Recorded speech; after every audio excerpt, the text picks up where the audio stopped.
Okay, now we're going to look at the other stance that you learnt last week, which is called kiba dachi, or horse stance. So if you remember, the toes need to be facing forward, and you basically just kind of spread your legs in a very relaxed way, and you sit down. So remember the importance of keeping the toes forward. Remember we talked about that you're going to probably feel it in the ankles.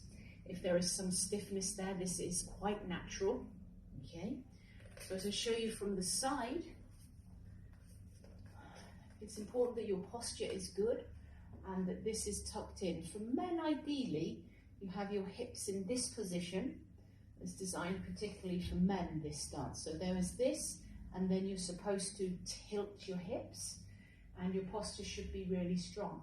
So like we did the other day, you can practice any of your techniques from this position, any punches, any blocks, so that you have the opportunity to practice sitting down in this stance. So again, toes forward, sit down, tip your hips, and then just run through 10 of each technique so that you get the opportunity to really try and relax into the stance rather than holding it. Do your best not to hold. Do your best to kind of sit down in the stance so that you can really feel it. You'll definitely feel it in the thighs initially and the stiffnesses of the ankle. That all happens with this. But remember what I said, if you're feeling particularly stiff in the ankles, think about massaging that part of your leg and the back here, and that will take the pressure off here.